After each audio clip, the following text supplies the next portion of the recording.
She gave her empire new laws, new lands, and new ideas. And in return, posterity gave her a myth involving an equine romantic accident. She ruled the largest empire on earth. Enlightened philosophers adored her. Generals obeyed her. Poets praised her. And still, some drunken noble in a St. Petersburg tavern once muttered something about a horse, and history said, "Yes, let's go with that." Good evening. Tonight we turn our gaze to one of the most powerful, most brilliant, and most scandalized rulers in European history. Not because she was unworthy of respect, but because she was inconveniently female, breathtakingly competent, and persistently alive. For nearly half a century, Catherine the Great reigned over Russia with ambition, reform, diplomacy, and the occasional lover delivered in a velvet box. This is the life of Catherine, not the bedtime gossip for bored courtiers, but the real version, clever, carnal, calculating, and absolutely unforgettable. She was born into the kind of nobility that matters mostly on paper, high enough to be noticed, low enough to be disposable. Sophie Friederich Auguste of Anhalt-Zerbst entered the world in 1729 in a provincial corner of what would later become Germany, a daughter of a military father and an ambitious mother who never quite forgave her own mediocrity. The household was pious, proud, and perpetually in need of better connections. Sophie learned early that names opened fewer doors than alliances, and that survival among the nobility required a talent for smiling while bleeding. Her early education was not remarkable in its content. The usual parade of French etiquette, Lutheran discipline, and needlework performed with the resigned sigh of a girl expected to be furniture with a bloodline. But what distinguished her was not what she learned, but how she learned, obsessively, with a kind of cold hunger. She absorbed languages like water, mimicked social nuance like theater, and never forgot a slight, a rule, or a face. While other girls embroidered pillows, she embroidered networks. Her mother, Johanna, saw in Sophie a vessel for social ascent and treated her accordingly, not quite with cruelty, but certainly with calculation. The moment word arrived from Russia that Empress Elizabeth was searching for a bride for her unfortunate nephew, Johanna packed her daughter like cargo and presented her to the Romanov court like an exotic fruit, not ripe, but promising. Sophie was 14, intelligent, poor, and, most importantly, politically unthreatening, which, of course, was a temporary condition. When she arrived in Russia, she entered not just another country, but another world. A place where the architecture whispered menace, and every corridor of power came perfumed with threat. The Russian court was a marvel of excess and espionage, all powdered hair, silken hypocrisy, and casual exile. The air was colder, the stakes higher, and the people suspicious of any woman who smiled too much and knew how to read. Sophie understood immediately that survival meant adaptation. She did not merely learn Russian, she devoured it. She changed her name to Ekaterina Alexievna, converted to Orthodoxy with pious flair, and knelt in the churches with theatrical conviction. Her new identity was not an erasure, but a performance, precise, deliberate, complete. Where her husband-to-be, Peter, remained loudly and stubbornly foreign, she embedded herself in Russian culture like a spy who never reported home. Her marriage to Peter, the man destined to become Peter III, was less a union than a prolonged hostage situation. He was childish, impulsive, and unhealthily obsessed with his toy soldiers and portraits of Frederick the Great.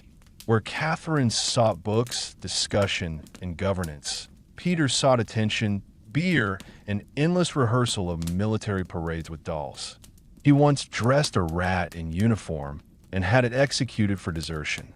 It did not occur to him that his bride might be watching and recording. Catherine did what smart women always do when confronted with mediocrity and power. She grew quietly dangerous.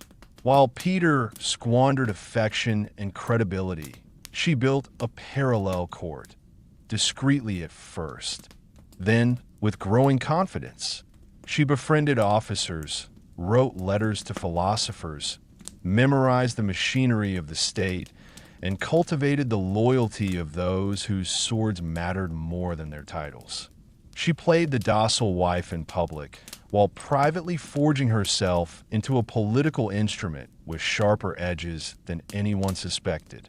She did not dream of power in the abstract. She planned for it in detail. She also learned the rules of sex and survival. She was not the first empress to take lovers, but she was the first to do so with a tactician's grace. Not for pleasure alone, but for alliance, for intelligence, for insulation. Her affairs were strategic, her confessions selective. She offered affection without surrender and intimacy without confession. Russia was not kind to women who ruled, but it tolerated women who seduced. Catherine made certain she could do both. When Elizabeth died in 1762 and Peter ascended the throne, Catherine knew time was short. His reign lasted 6 months, but that was long enough to offend the church, the army, and the court with a combination of arrogance, incompetence, and stunning political tone deafness. He alienated nearly everyone except the Prussians and his mistress. And when Catherine saw her moment, she did not hesitate. The girl from Anhalt-Zerbst, who had arrived in Russia with little but her mother's ambition and a borrowed dress, had become a fluent, orthodox, beloved fixture of the Russian court. She had mastered its language, its rituals, and its paranoia. She was ready, and when the time came, she would take the throne not with scandal, but with inevitability. Because Catherine had already done what her husband never could. She had become Russian, not in name, but in purpose. There was nothing spontaneous about Catherine's rise. Nothing accidental, nothing improvised, and certainly nothing romantic. Revolutions may be told as bursts of passion, but hers was a blueprint. A calculated transition from tolerated wife to absolute ruler, carried out not in the name of love or vengeance, but in the cool, unsentimental interest of empire. Peter III had barely warmed the throne before he began losing it. He abolished the mandatory service of the nobility, a move popular among the aristocrats but deeply resented by the military. He mocked the Orthodox clergy, introduced foreign uniforms, and surrounded himself with German advisors who spoke no Russian and made no effort to pretend they cared. He openly expressed admiration for Frederick the Great, the very man Russia had just spent years at war with. And when he ordered the dismantling of elite regiments and insulted the church hierarchy, the court, and the city, began to whisper. Catherine, meanwhile, said nothing. Publicly, she remained silent in the way a deep lake does before a storm. But in private, she was in motion. Letters were sent. Oaths were offered and received. Coins were promised, not minted. She met quietly with officers, priests, and bureaucrats who understood what the empire could not survive and what it might gain. She was not agitating for rebellion. She was preparing a transfer of power that would look and feel like relief. On June 28, 1762, the plan moved from shadow to street. Catherine was woken early by Alexei Orlov, one of her loyal officers, who whispered that the plot had to move now. That discovery was imminent, that the moment had come. She dressed not in silk, but in a plain green uniform of the Preobrazhensky Regiment. It was a costume, yes, but also a statement. She was not a woman asking for protection. She was a general asking for allegiance. She rode out to the barracks where the elite regiments were already waiting, not with suspicion, but anticipation. Soldiers knelt. Flags were raised. Priests blessed her with holy water that had previously been reserved for icons. And as she stood beneath the imperial standard, sword at her side, the men did not see a widow or a consort. They saw Russia dressed in authority. Peter, on the other hand, was asleep. When he woke and heard that his wife had just declared herself empress with the support of half the capital, he panicked. He sent messages. He drafted proclamations. He hesitated. And then, as all bad rulers eventually do, he fled, not far and not fast enough. Within hours, he was intercepted, forced to abdicate, and placed under guard in Rapsha, a country estate known more for its mosquitoes than its hospitality. He lasted 6 days. What happened next remains murky. Officially, Peter died in an unfortunate accident. Unofficially, he was strangled in a drunken brawl staged to look like natural death. Whether Catherine gave the order remains unproven and irrelevant. Power, once seized, must be secured, and a former emperor, even a pitiful one, was a threat the empress could not afford to tolerate. On July 9th, 1762, Catherine was crowned Catherine II, empress and autocrat of all the Russias. She rode in state through the streets of Moscow, hailed as the savior of the realm, the bringer of stability, the widow of Peter the Forgotten. The crowd cheered. The clergy bowed. The nobility exhaled. The coup had been bloodless, efficient, and dressed in legitimacy. But Catherine knew better. She knew that every throne in Russia sat atop a trapdoor. She understood that what she had taken could be taken from her, unless she became not just sovereign, but indispensable. She had come to power not by inheritance, not by war, and not by divine right. She had taken it, calmly, consciously, completely, and now she had to keep it. There was nothing accidental about Catherine's rise. No spark of destiny, no divine storm, just the slow, deliberate mechanics of ambition. If Peter III ruled with recklessness, Catherine planned with purpose. His reign was loud and short. Hers began in a whisper, sharpened behind silk doors, then erupted as a near-bloodless reordering of the Russian world. Peter had reigned for just 6 months and managed, in that brief time, to alienate the church, insult the nobility, threaten the army, and embrace Prussian interests at the expense of Russian pride. He admired Frederick the Great, wore German uniforms, and stripped sacred icons from their places in Russian churches. Where Catherine had learned the language and rituals of empire like sacred texts, Peter fumbled through governance like a boy with a borrowed crown. And still, she waited. She watched. She measured every misstep and allowed it to accumulate like dry kindling. Her correspondence intensified. Loyalists were quietly assembled.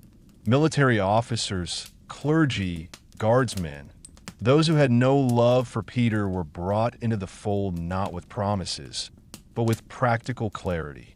She wasn't offering revolution. She was offering relief. On the night of June 28, 1762, she was awoken by Alexei Orlov. The moment had arrived. Discovery was imminent.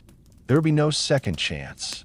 She dressed swiftly, not in court finery, but in the uniform of the Preobrazhensky Regiment. Symbolism mattered. She was not riding as a wife or widow. She was appearing before the military as one of them. At the barracks, soldiers greeted her not with skepticism, but with recognition. They knelt. The priest blessed her. The imperial standard was raised. Catherine, now effectively at the head of Russia's most loyal regiment, declared herself empress. Not by bloodline, but by necessity. Peter, unaware of the coup in progress, was drinking beer at his summer residence. When informed, he first dismissed it, then panicked, then fled. Not far enough and not fast enough. Within hours, he was under guard, forced to abdicate, and isolated at a country estate. Days later, he was dead. The cause was never confirmed. The official version was hemorrhoidal colic. The unofficial truth, widely understood but never proven, was assassination. Whether Catherine ordered it remains unknown. Perhaps she didn't need to. Power, once threatened, defends itself. On July 9th, 1762, Catherine was crowned Empress of all the Russias.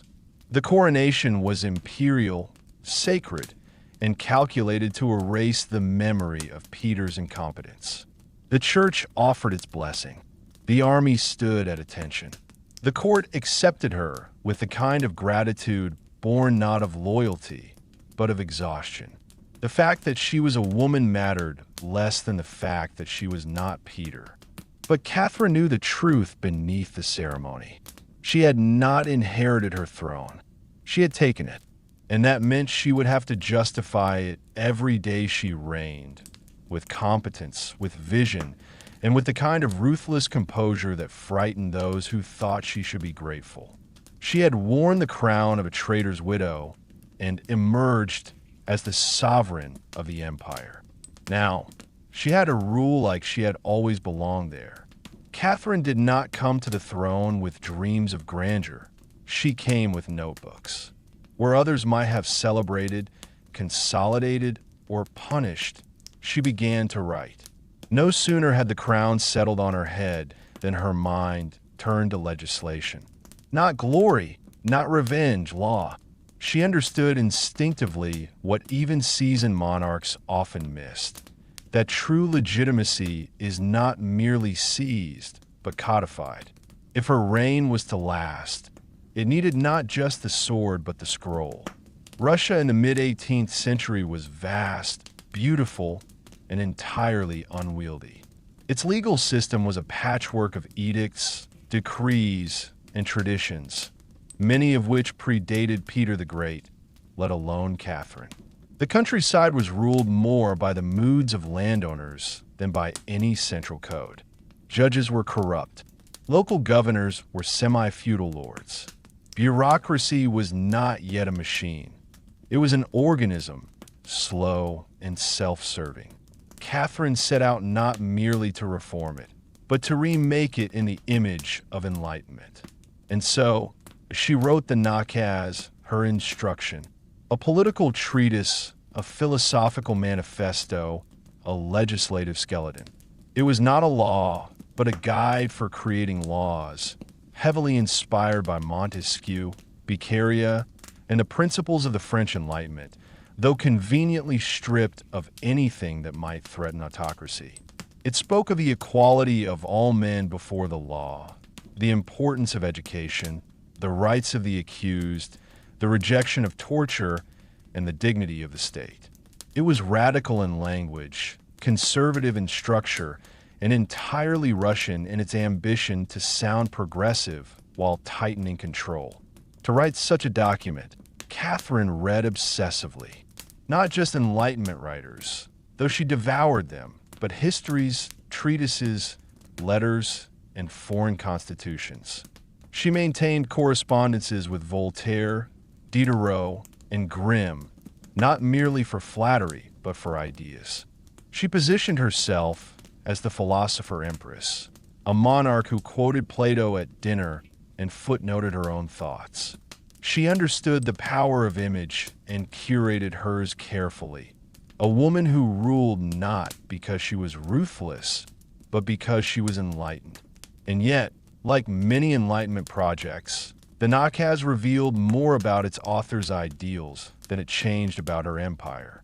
She convened the Legislative Commission of 1767, inviting hundreds of delegates from across Russia's provinces to draft new laws based on her instruction. The result was theatrical and inconclusive. The nobles resisted any notion of equality. The clergy balked at reforms to ecclesiastical authority. The peasants had no voice at all. After months of speeches, petitions, and political theater, the commission dissolved without producing a single binding law. Catherine was not surprised. She had, perhaps, never expected it to succeed. It had served its purpose, It proved that she had tried. But reform did not die with the commission. Catherine continued to centralize power with ruthless efficiency. She reorganized provincial administration, creating new governorships with tighter imperial oversight. She modernized the courts, introduced new charters for towns and nobility, and imposed census structures that allowed her to better tax, draft, and monitor her subjects. She supported the founding of schools, especially for girls, and encouraged the translation and publication of foreign texts. She opened hospitals, inoculated the population against smallpox, and sent scientific expeditions across Siberia to catalog her realm. Still, her reforms had limits, hard, immovable limits set not by philosophy, but by politics. She spoke of liberty while expanding serfdom. She praised reason while silencing dissent. She admired the Enlightenment from a safe distance, as one admires a fire from the other side of a frozen lake. She could quote Voltaire, but she would never be Rousseau. Autocracy, she believed, was not a failure of civilization. It was its culmination. Her relationship with the French philosophes was equal parts admiration and manipulation. She flattered them, funded them, and sent gifts, including a full library to Diderot, whose letters she read with amused detachment. When he visited her court, she received him with warmth, listened to his suggestions, and then ignored most of them. Voltaire adored her from afar, calling her the Star of the North, a compliment she cherished and repeated often, but she never lost sight of the fact that Voltaire lived in France, not Kazan. To many in the West, she became a kind of ideal, the enlightened despot, the philosopher queen, the woman who read Plato by candlelight and administered justice by decree. To her own people, she was something more complicated and more effective. She was a monarch who knew their customs, mastered their politics, and ruled not by miracle, but by method. But Catherine herself was never deceived by her own myth. She understood what it meant to govern a land where distances swallowed armies, winters silenced rebels, and nobility obeyed only if they saw profit in it. She governed with quills and bayonets. She read Voltaire in the morning and signed execution orders in the afternoon. She dreamed of legal harmony while knowing the empire itself was built on contradiction. And so, the Nakaz remained what it had always been, a monument to intention, carved from borrowed philosophy and bound in royal ink. It didn't reform Russia. It reframed it. It gave her reign a narrative that could be told in salons and parliaments, that in the East, at least, one woman had tried to bring light. Whether the light reached the ground or merely gilded the ceiling was a matter for future historians. She, in the meantime, kept writing. If Catherine wrote like a philosopher, she expanded like a general. Enlightenment ideals made excellent window dressing, but Catherine ruled a country that respected sabers more than syllogisms. Russia's borders were long, porous, and hungry. Her neighbors were fractious, decadent, or dying, which made them, in Catherine's eyes, opportunities. She did not pursue war for glory. She pursued it because empires, like fires, must be fed or extinguished. Her reign would see more territory added to Russia than under any ruler since Ivan the Terrible. But she never styled herself as a conqueror. She presented herself as a restorer of order, a protector of the orthodox, a guardian of civilization. And sometimes, just to keep the narrative interesting, as the reluctantly compelled agent of fate, a woman forced to claim what others failed to manage. The Ottoman Empire was the first and most obvious target. For centuries, Russia had been itching to push south, to gain warm water ports and a geopolitical corridor to the Mediterranean. Catherine made no secret of her ambitions. in letters and policies, she framed the conflict not as expansionism, but as liberation of Orthodox Christians under Muslim rule, of trade routes stifled by incompetence, and of Russian destiny from the ice. The First Russo-Turkish War, from the year 1768 to 1774, began with diplomatic friction and quickly escalated into a test of endurance. Catherine's generals, particularly Rumyantsev and Suvorov, proved ruthlessly effective. Russian troops marched across the steppes with grim discipline, winning a string of victories that forced the Turks into humiliating concessions. The Treaty of Kukut-Kainarka not only gave Russia access to the Black Sea and the Crimean Khanate, but also a new diplomatic fiction, that Russia had the right to protect Orthodox Christians within Ottoman territory. It was a clause written in ink, enforced by canon. Catherine used that foothold masterfully. Within a decade, she annexed Crimea outright, a move that shocked Europe and thrilled the Russian court. The symbolism was clear. The Russian Empire had broken the Ottoman gate and now controlled the northern coast of the Black Sea.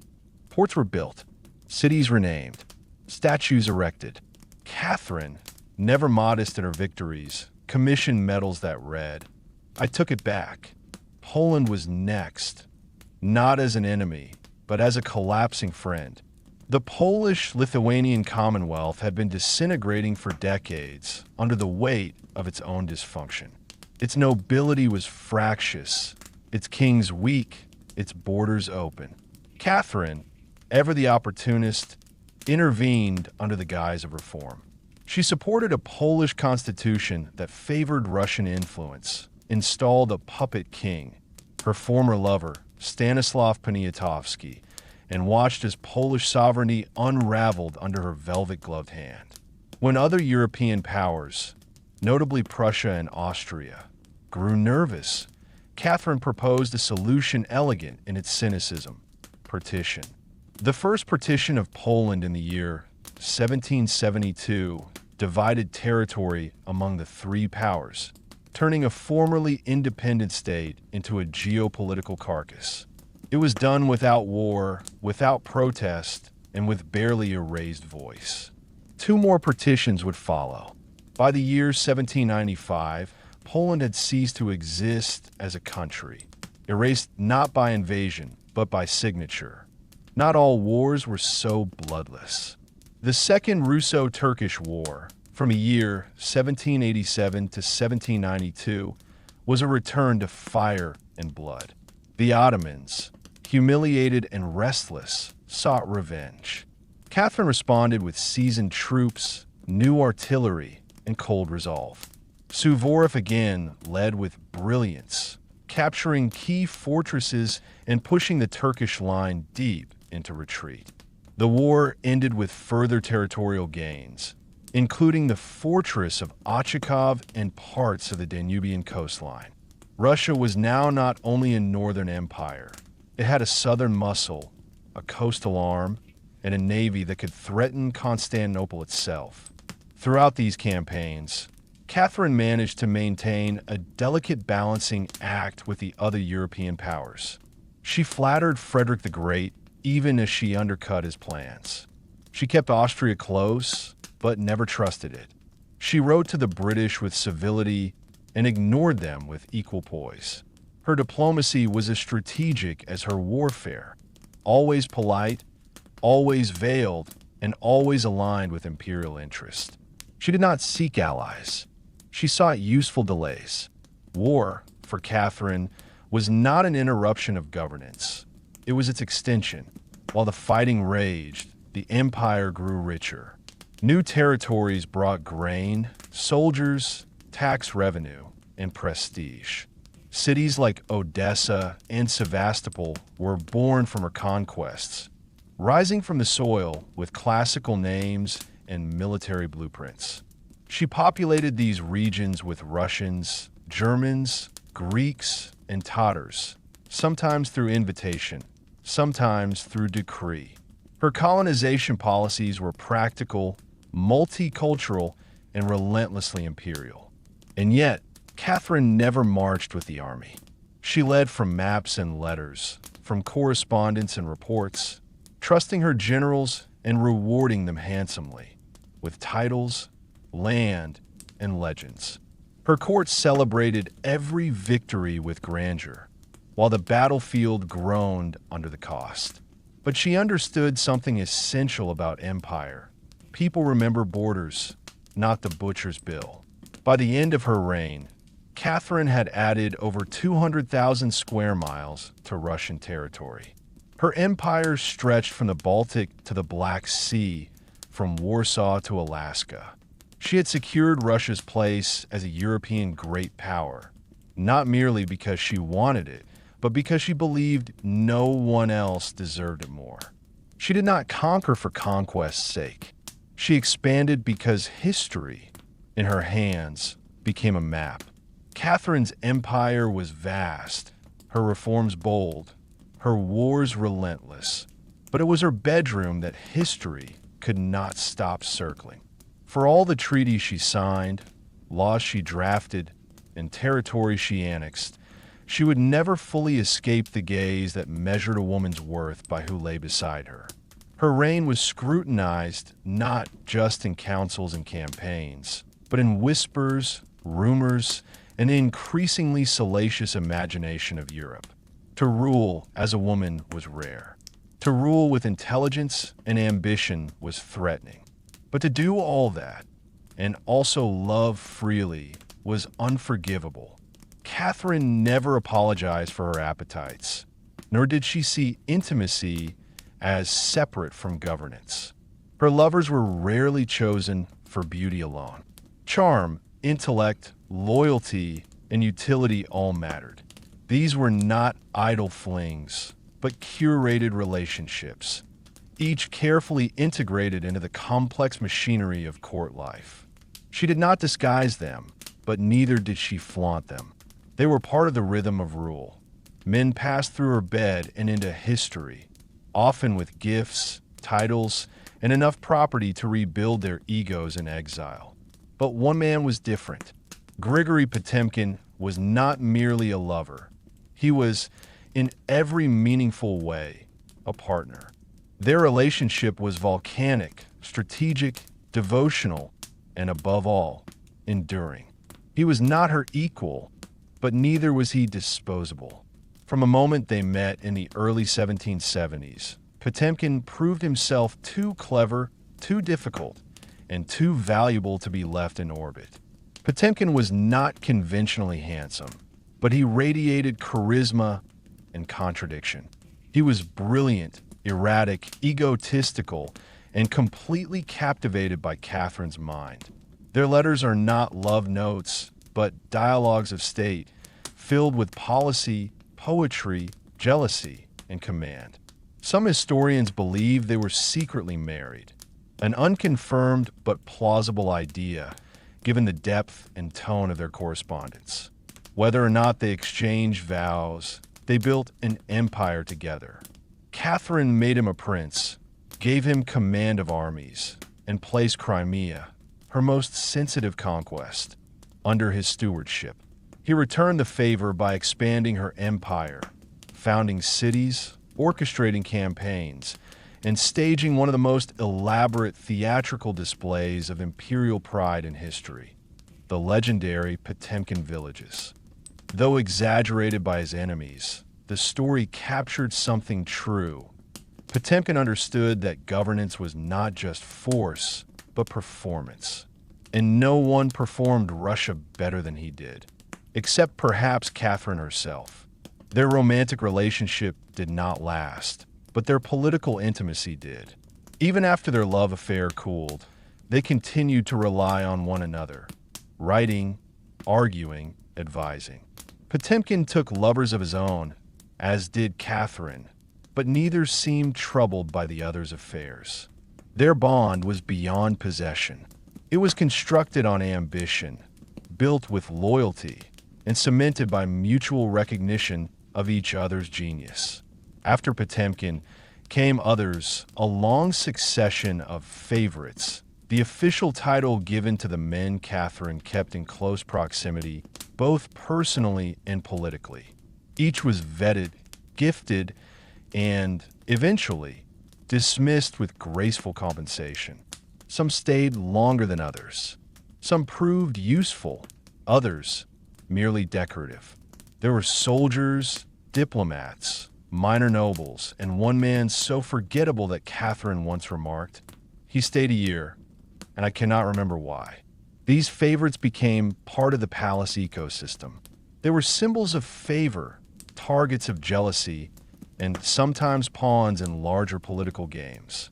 But they were not manipulators. The manipulation was Catherine's.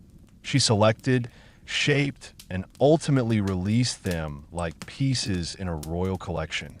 Their presence was never a threat to her authority, because her authority had never depended on masculine approval. She ruled first. She loved second. And yet, the public, especially in Europe, could not look away. The salons of Paris gossiped endlessly. Satirical pamphlets imagined orgies of state. Cartoonists in London etched obscene images of the Empress as a monstrous figure of lust. Voltaire admired her mind, but even he noted, with a flicker of prurience, the vigor of her affections. Her name became entangled with innuendo, exaggerated to grotesque proportions until, eventually, myth overtook truth. That myth would one day take the form of a horse. The infamous rumor that Catherine died attempting intercourse with a stallion was not just a slander. It was a political weapon deployed posthumously with venom. The story had no basis in fact, no contemporary origin, and no supporting witness. It emerged decades later, whispered and reprinted in Europe's darker corners, flourishing in the space where misogyny meets mockery. It was designed not to scandalize, but to reduce, to collapse a woman's life into a single image of absurdity, to say, no matter how vast the empire, how brilliant the reforms, how mighty the wars, she was, in the end, nothing but desire. And still, Catherine remained unmoved. During her life, she never commented on the rumors.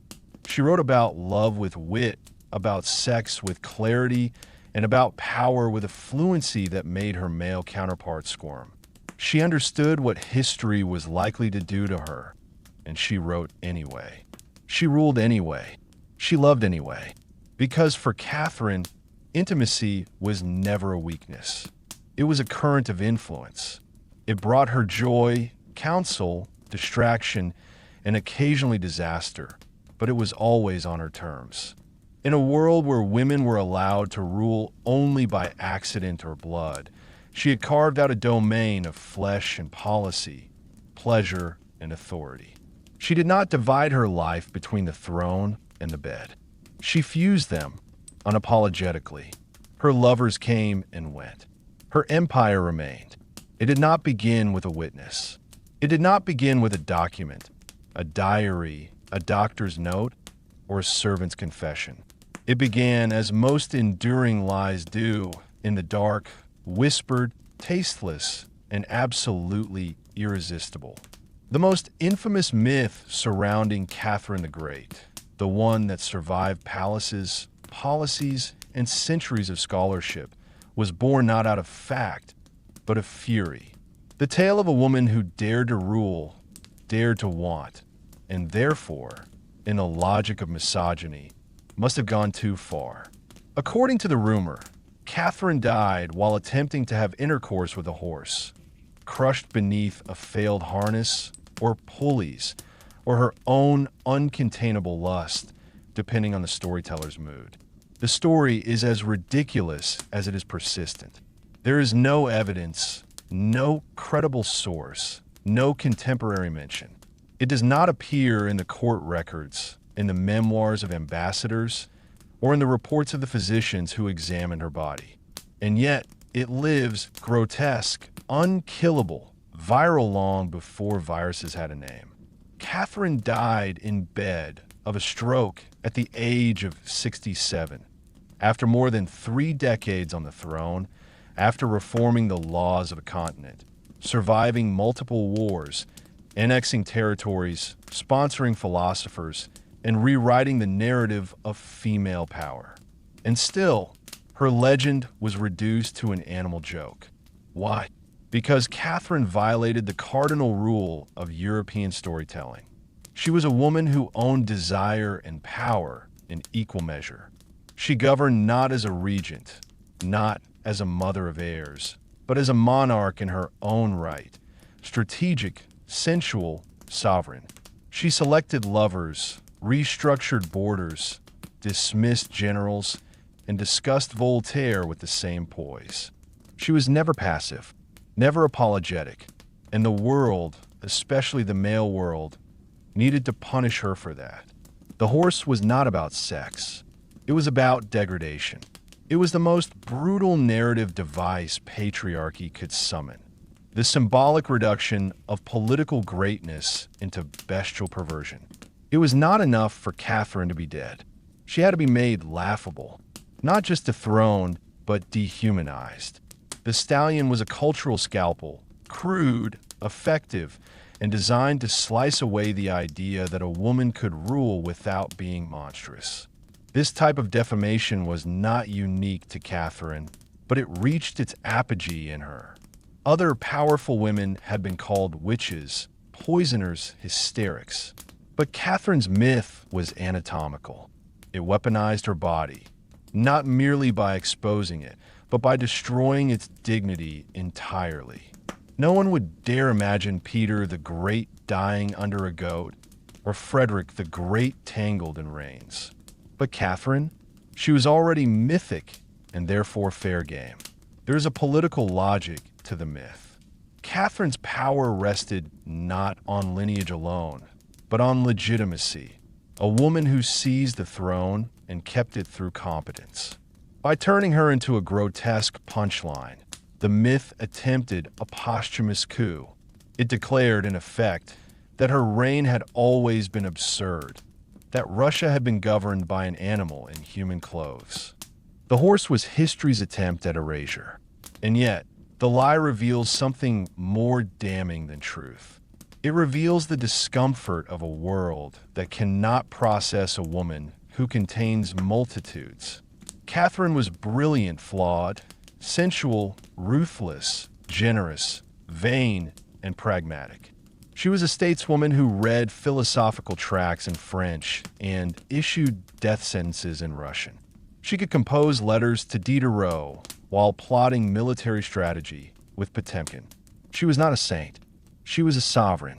But to remember her as she was would require nuance. And nuance is never as contagious as scandal. Catherine never spoke of the myth, not because she didn't hear whispers during her lifetime, but because she knew the trap. To deny a lie is to dignify it. To answer is to linger in the space it defines. Instead, she kept working. She kept writing. She kept ruling. What the Horse myth truly reveals is not Catherine's depravity, but her enemy's desperation. Unable to destroy her legacy with facts, they resorted to farce. And like all successful propaganda, it echoed because it struck a primal nerve, one made of fear, sex, and the eternal discomfort with women who refuse to be small. Even now, when books are written and documentaries filmed, the question lingers, but is it true? As if that were the most interesting thing about her. As if 200,000 square miles of empire were less provocative than one invented stallion. As if we, centuries later, have not evolved past the joke. But the joke is on them, because Catherine still reigns in memory. Her laws outlasted her lovers. Her cities still stand. Her image, painted, caricatured, and corrupted, remains powerful not because of its perfection, but because of its persistence.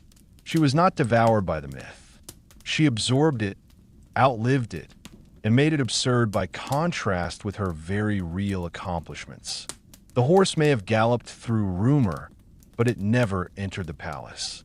For over a decade, Catherine's empire had grown without serious interruption, an imperial project built on quills, bayonets, and the quiet illusion of obedience. Laws were drafted, borders redrawn, palaces gilded.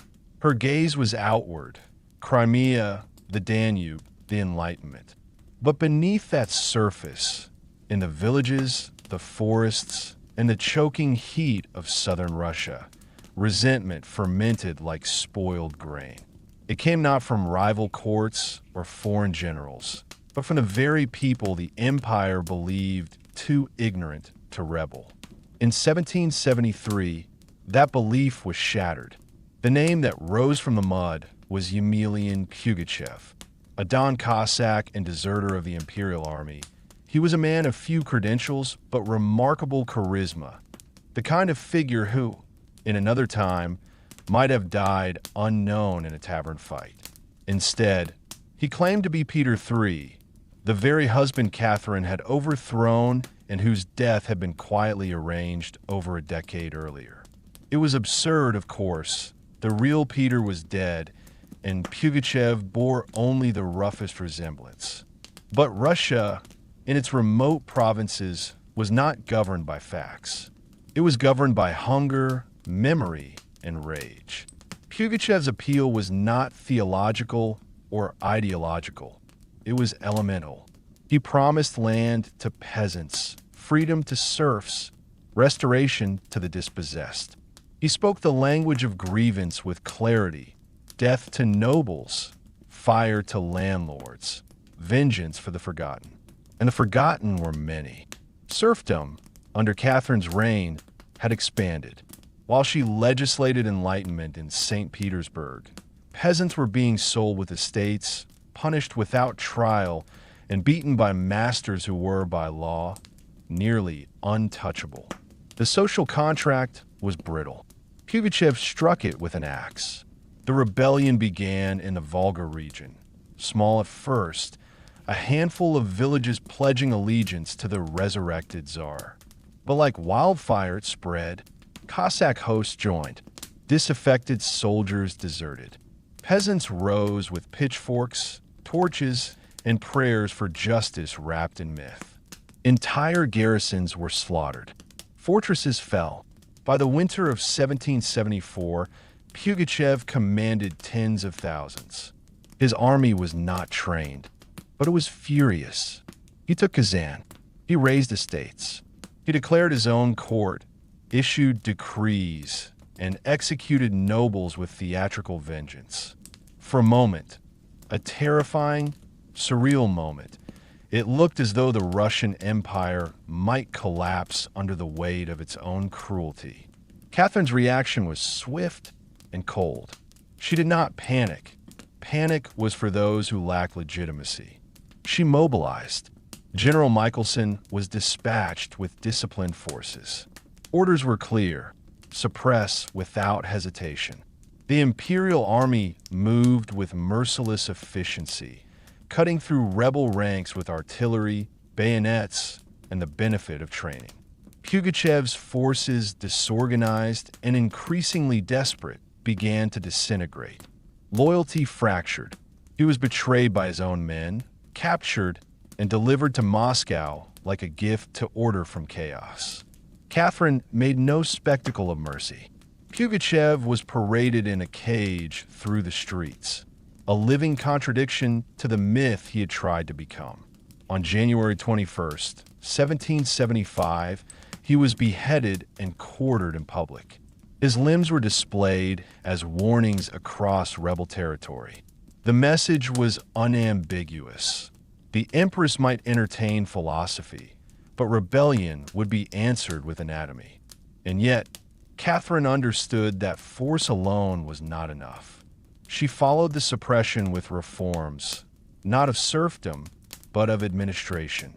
Provinces were restructured, new governors installed, local military presence reinforced, communications improved. If she could not dismantle the inequities that fueled revolt, she would, at the very least, monitor them more effectively.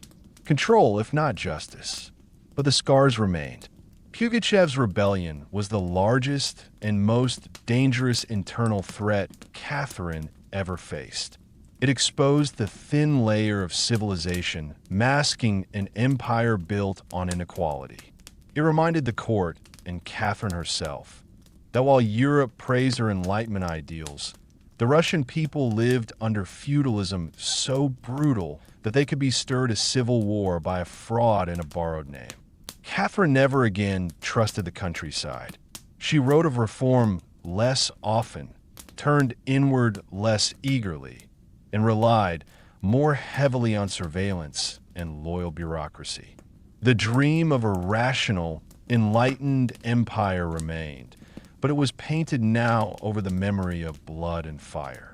The philosopher Empress had been confronted with her empire's underbelly, and while she won, the cost was clarity.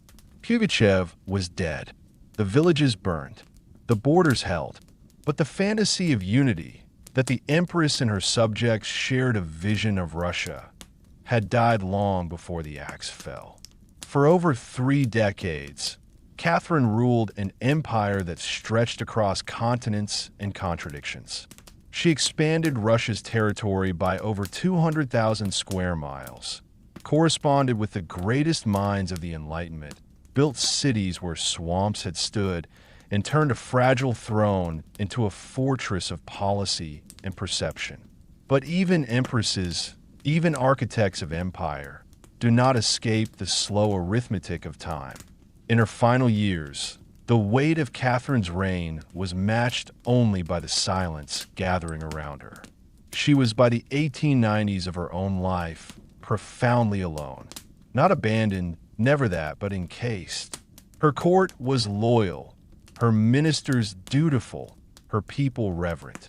But the intimacy that had once defined her power, the furious exchange of letters with Voltaire, the whirlwind of Potemkin's companionship, the parade of glittering favorites, had faded into repetition.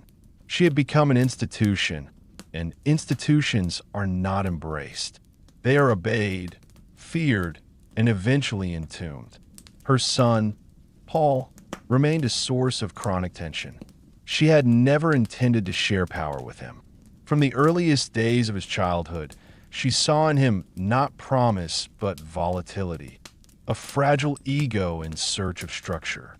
She had excluded him from governance, delayed his involvement, and, by many accounts, seriously considered bypassing him in the line of succession altogether. She admired the Enlightenment's logic, but rejected its prescriptions on hereditary rule. To Catherine, power was earned. Paul, she feared, had merely inherited a surname. Their relationship was a portrait in estrangement. Paul was paranoid, impulsive, obsessed with military order and moral austerity.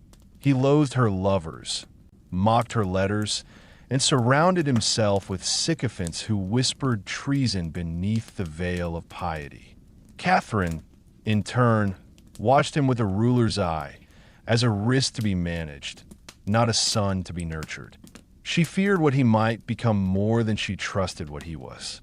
In her later years, she took comfort in legacy, or tried to. She commissioned portraits of herself not as she was, but as she wished to be remembered, draped in robes of state, bearing scepters, quills, and maps, her features touched by idealization. She reviewed her correspondences like scripture. She reread the nakaz, revised policies, patronized the arts, and curated the memory of her reign before the tombstone had a chance to misquote her. Physically, she declined with imperial dignity. Her health weakened, but she refused to retreat. She held audiences, dictated letters, reviewed reports, issued edicts. To be idle, she believed, was to tempt irrelevance. Her days remained structured by governance, her nights often by silence. The palace, once vibrant with discourse and the scent of imported citrus, had grown formal.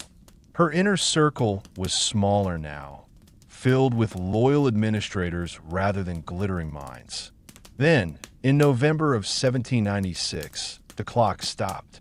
Catherine suffered a stroke in her private quarters at the Winter Palace. She collapsed alone, her servants delayed in realizing the gravity of her condition. She never regained consciousness. For hours, the empire waited, breath suspended, as physicians, competent, terrified, ceremonial, failed to rouse the mind that had ruled them for over 3 decades. She died on November 17th, at the age of 67. The woman who had once rewritten Russia's laws, reimagined its borders, and redefined its sovereignty now lay still beneath imperial tapestries. The body was embalmed. The crown was readied. Paul ascended. In death, as in life, Catherine divided opinion. Her admirers called her enlightened, powerful, progressive, a modern Semiramis, a northern Minerva. Her detractors called her immoral, autocratic, manipulative, the German usurper with a velvet tongue and an iron wrist. For every reform she passed, there was a rebellion she crushed. For every city she founded, there was a serf she did not free.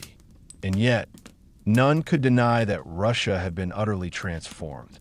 In the days following her death, Paul immediately reversed many of her decisions. He undid alliances, banished her favorites, and publicly accused her of excess and irreverence.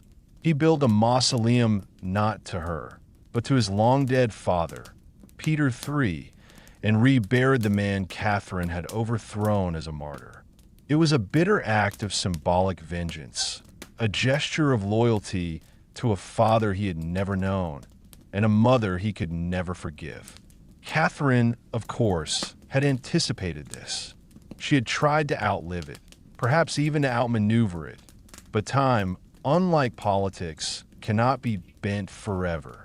What she left behind was not just an empire, but a question: what does it mean for a woman to wield absolute power, to outgovern, outthink, and outlast the men around her, and yet still be defined by their discomfort?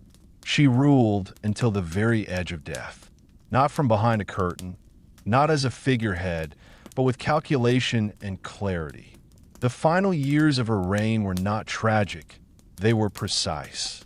There were no abdications, no scandals, no theatrical fades. There was simply the slow tightening of solitude and the knowledge that, for all her brilliance, she would never fully control how she was remembered. That she left to history. She was buried with ceremony, but not peace. The coffin was draped, the church echoing with chants, the eulogies delivered with imperial solemnity. Her son stood over her remains, stern and triumphant, having assumed a throne she never wanted him to touch. He honored her body, but dismantled her legacy. And so began Catherine's second life, the one she could not author, revise, or outmaneuver, her afterlife in memory. No sovereign in Russian history, perhaps none in Europe, left behind a record as complex, as misrepresented, or as fiercely debated. Catherine's reign was documented in letters, proclamations, portraits, and whispers. Her image was painted with reverence in one palace and mocked with venom in another. She was lauded as the philosopher queen, the enlightened autocrat, the protector of the arts, and in the same breath, dismissed as a foreigner, a tyrant, and a sexual deviant. This was not mere revisionism. It was retribution. She had ruled too well, too long, and too much like a man to be forgiven. The Europe that had toasted her victories in salons now picked her apart in satire. The very philosophers who had once flattered her intellect were dead or silenced. And in their place rose a generation of pamphleteers and caricaturists who found more amusement in her lovers than in her legislation. The Enlightenment had turned. The French Revolution had decapitated monarchy itself. Napoleon was on the horizon. In that climate, Catherine's autocracy, however artfully adorned, began to appear archaic. Her name became shorthand for contradiction. The empress who quoted Voltaire while deepening serfdom, who read Rousseau while arresting dissent, who wore classical laurels while ruling by decree. To some, she was the last great monarch of the Ancien regime. To others, its most flamboyant fraud. But while her critics sharpened pens, Russia remained irrevocably shaped by her hand. Cities like Odessa and Sevastopol bore her imprint, planned by her vision, populated under her policies. The Russian Navy sailed waters opened by her wars. The provinces she restructured retained her administrative architecture long after her death. Her legal codes, though incomplete, laid the groundwork for 19th century reform. Her collection of art became the Hermitage. Her correspondence became history. She had ruled longer than any Russian monarch except Peter the Great, and, unlike Peter, without ever fighting for legitimacy with a beard tax or public executions. Her authority came not from theatrical violence, but from relentless control. She built loyalty by rewarding competence and eliminating competition. She understood statecraft as performance and played her part to perfection. But memory is not fair, and death is not the end of narrative. In the decades that followed, her legend was slowly eroded by myth. The story of the horse, grotesque and baseless, migrated from underground gossip to printed rumor, repeated so often that it acquired the sticky texture of fact. It appeared in journals, encyclopedias, schoolyard jokes, and drunken tavern songs. It became, for many outside Russia, her only legacy. Why? Because scandal is easier to digest than statecraft. Because men who lose to women prefer to imagine them monstrous. Because a woman who refuses to be diminished in life must be humiliated in death. Catherine, with all her maps, her ministers, her generals and governors, was ultimately undone. Not in policy, but in reputation. Not by failure, but by laughter. And yet she endures. In every debate about female power, her name emerges, not as footnote, but as case study. In every conversation about Enlightenment hypocrisy, Catherine is both proof and paradox. Her legacy lives not in purity, but in complexity. She was not a saint, nor a tyrant, nor the libertine grotesque that misogyny fashioned her into. She was like all rulers, human, but unlike most, she ruled without apology. Her story is one of triumph and consequence. She rose without inheritance, ruled without husband, survived without heir, and left behind a country utterly transformed. She wielded love as leverage, myth as shield, and intellect as weapon. And in doing so, she reshaped not just Russia, but the very possibilities of monarchy itself. She died empress of all the Russias. She lives as something more difficult to define, a challenge, a contradiction, a shadow on the walls of history that refuses to be simplified. And as long as power fascinates, as long as brilliance intimidates, and as long as the world struggles to reconcile greatness with womanhood, she will not be forgotten. She will be studied, doubted, vilified, admired, and above all, remembered. Not because she was perfect, but because she was undeniable,